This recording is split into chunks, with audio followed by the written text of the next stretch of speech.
I wholeheartedly believe, and I say this in all of my classes that I teach, I don't believe anyone right now going into retirement should have more than 50% of their money invested in anything with a risk of loss. Right. Truly. And some people are like, well, how could you say that? I've done really good in the market. That's great. Yeah, until you don't. But if I take you through my process, Mm-hmm. and if you knew with what you tell me you need, and I'll tell you, over 80% of the people I meet with what they tell me they need, if they never made a dollar and never lost a dollar, would be fine for the rest of their life. Yeah. They just don't know how to put the puzzle together, especially the taxes. Mm-hmm. So if you knew today with what you had, if you never made a dollar and never lost a dollar, that you'd be fine for the rest of your life, why do you have all of your money invested in something to take that away from you? And like I started with, I cut my teeth in 07 and 08. Oh, yeah. Right? And I saw that. Yeah. And I said, I'd never want to be the advisor where my client has to live through that. That'll give you scars no man can see. Correct. And so we do our planning and our process through that. And there are ways to do that, right? Mm-hmm. You talk about bonds. We're in a rising interest rate environment. Now, everyone's been told, modern portfolio theory, right? As you get older, you're more conservative. Well, Wall Street's comprised of two products, stocks and bonds. However you want to wrap it in whatever shell. Right. Right? Okay, so bonds have been going down since the 80s. Yeah. Right? So we could always, on a volatile period of time, right, since the 80s, go into bonds, Mm-hmm. limit our losses, get a decent rate, Yeah. and that's how we would manage, and then get back into equities as you see fit. The world has changed. Yeah. That doesn't work anymore. Well, since the 401k was introduced, for most of the time that baby boomers have accumulated their funds or their assets have grown in a 401k plan or a company plan of some kind, roughly 2% of that gain each year came from bond market between 1983 and 2015 roughly. Right. And you look at this, and people this year, they're like, well, I don't understand this. You know, I'm getting hit on both sides, Mm-hmm. right? The U.S. Treasury 10-year notes, which is a great benchmark for interest rates in this country, right? Year to date, I mean, it's, what's today, April 1st? Mm-hmm. Right. So it's been 3 months. The 10-year Treasury notes are up over 50% year to date. Rates have risen 50%. So if you pull up any basic bond fund, and I'll just use Vanguard's long-term bond index fund, BLV, it's down 10% year to date. Right. That's worse than the S&P. Yeah. So. But that's the stable part of your portfolio. Correct. Stocks and bonds, Right. the bonds for stability. Right. Yeah. And so maybe we need those bonds, or I don't want to have all my money at risk. Are there other asset classes to take what I have in bonds, and I'm in bonds for a conservative rate of return, Mm-hmm. but it has a loss? Are there But asset you're losing classes? money safely. Right. Yeah.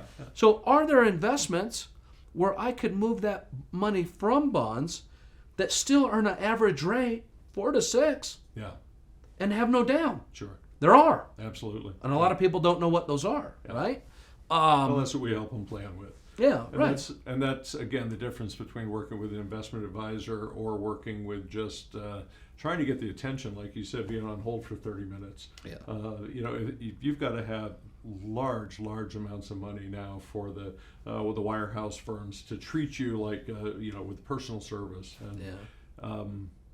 Well, we all only have so much time left. I think that's one of the things that really comes through, Landon, talking about your practice, is at every turn, it's people realizing their purpose, quality of life, what are they trying to do, and it's and that's evident. That comes through in the planning and being able to say, around our shop, what we talk about is a client of mine coined a phrase for us. Oh gosh, 5, 6, 8 years ago.